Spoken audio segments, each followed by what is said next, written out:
Factor number 3 भी, क्या नाम है? Elasticity of demand. इलास्टिसिटी का मैंने मीनिंग क्या बताया था? चेंजेस मतलब इंक्रीज और डिक्रीज कितना हो रहा है। हमने देखा चेंज हो रहा है ना डिमांड, लेकिन कितना हो रहा है? What is the degree, what is the percentage? ये कहाँ समझ में आएगा अपने को? इलास्टिसिटी। 3 टाइप से, कितने? 3 टाइप। Income, cross, price. इधर एक एक लाइन में तीनों फिनिश करेंगे। सुनो इधर, if demand of a product changes due to change in income, तो बोलेंगे income elasticity. Demand of a product changes due to changes in price, तो बोलेंगे price elasticity. Demand of product a changes due to price of product B, तो बोलेंगे cross elasticity. अरे बोलो, income change हुआ, income elasticity. Price change हुआ, price elasticity. एक product का प्राइस चेंज हुआ, उसकी वजह से दूसरे प्रोडक्ट का डिमांड चेंज हुआ, क्रॉस इलास्टिसिटी। क्लियर है? यस। फॉर्मूला आपने मार्क किया था? यस। इसके अंदर इंपॉर्टेंट कॉन्सेप्ट है टाइप्स ऑफ प्राइस इलास्टिसिटी। क्या है? 5 है। कितने?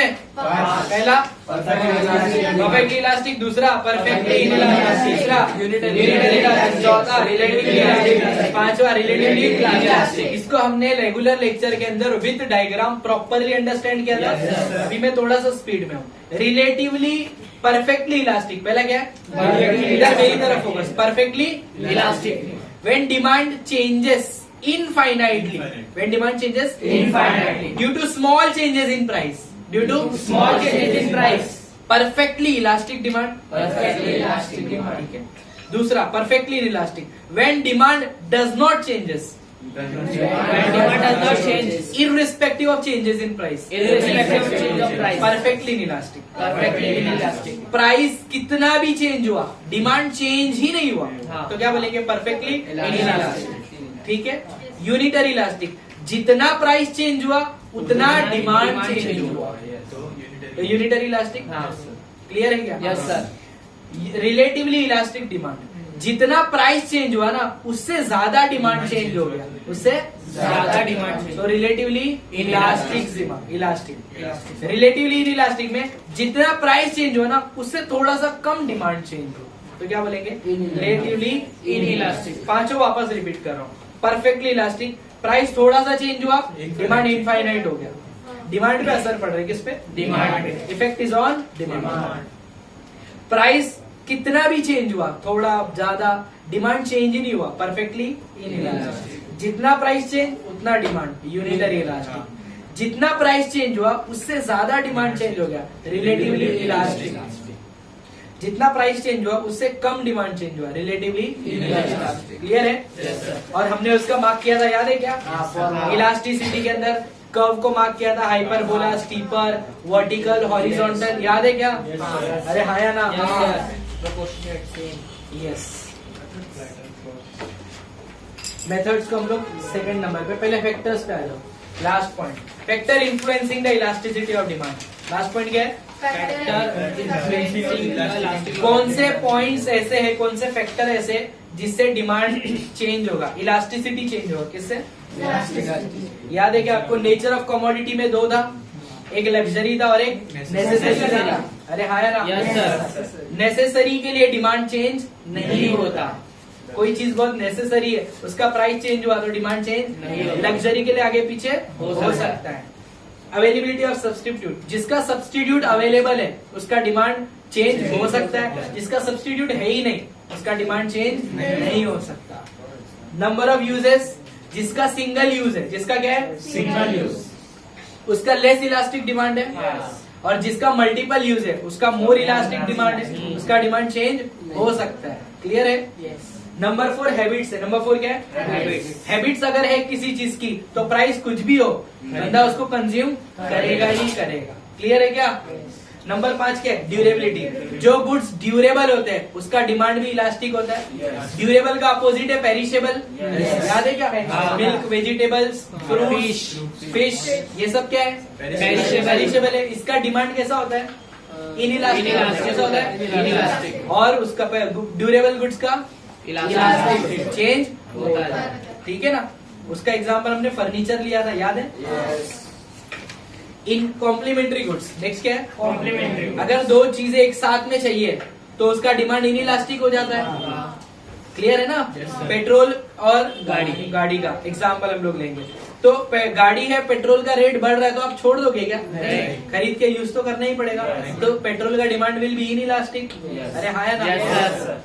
नंबर 7 क्या है? Income of the consumer. जब कंज्यूमर का इनकम ज्यादा होता है तो उसका डिमांड क्या हो जाता है? इलास्टिक होता है। इनकम कम होता है तो डिमांड इनइलास्टिक होता है। जो मिल रहा है वो कंज्यूम करना पड़ता है। अर्जेंसी ऑफ नीड्स, जिसकी नीड्स ज्यादा होती है उसका डिमांड इनइलास्टिक होता है। उसका डिमांड इनइलास्टिक। किसी को अर्जेंटली ब्लड चाहिए तो डिमांड इनइलास्टिक है, चेंज नहीं कर, जो रेट पे मिल रहा है दे दो। और अर्जेंसी नहीं है तो इलास्टिक होगा डिमांड। अरे हाँ या ना? Time period, length of period है जनरली, जितना लॉन्गर पीरियड होगा उतना इलास्टिसिटी हाई होगा उसका। जितना कम टाइम है अपने पास उसका इलास्टिसिटी इनइलास्टिक होगा। अर्जेंटली चाहिए, शॉर्ट ड्यूरेशन मतलब कम टाइम के अंदर चाहिए तो इनइलास्टिक हो जाएगा। लॉन्ग ड्यूरेशन आराम से देखेंगे इलास्टिक है, चेंज हो सकता है। प्रपोर्शन ऑफ एक्सपेंडिचर, नेक्स्ट क्या है? जब आदमी अपने इनकम का एक बहुत बड़ा प्रपोर्शन डालता है किसी के ऊपर एक्सपेंड करता है तो उसका जो डिमांड है वो इनइलास्टिक हो जाता है। क्या हो जाता है? चेंज नहीं, जो मिल रहा है वो चाहिए ही चाहिए। ठीक है, और छोटा सा है तो फिर इलास्टिक हो जाता है। क्लियर है क्या? अरे बोलो। Yes sir. 10 पॉइंट बोलो जरा।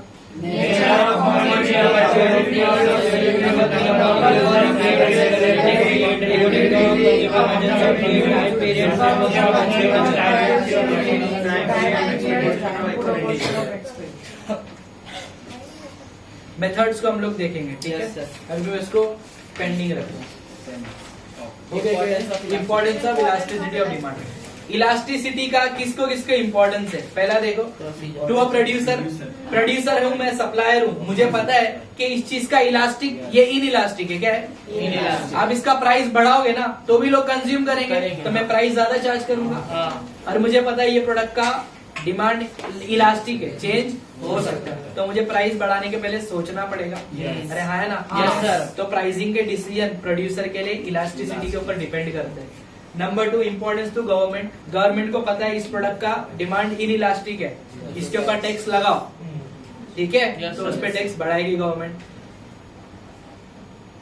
और गवर्नमेंट को लग रहा है कि जरूरी चीज है तो फिर उस पर डिमांड, उस पर टैक्स कम लगेगा।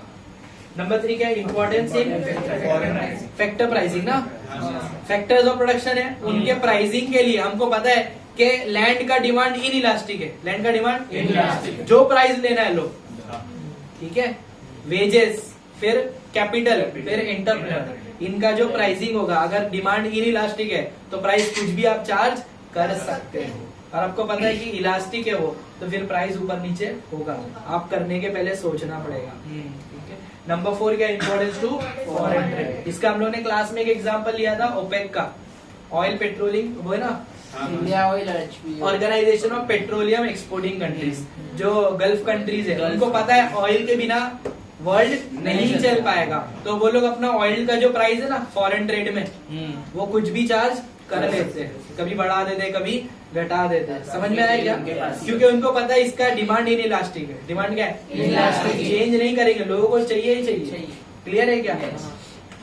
नंबर है पब्लिक यूटिलिटी। जिस चीज का यूटिलिटी पब्लिक को है इन जनरल ज्यादा है, गवर्नमेंट उसके ऊपर प्राइसेस कम कर देती है। ठीक है, और जिस चीज का यूटिलिटी इतना नहीं है, इलास्टिक है, चेंज होता है, उसके लिए सेपरेटली पॉलिसी बन जाती है। तो 5 इंपॉर्टेंस, पहला किसको है? प्रोड्यूसर,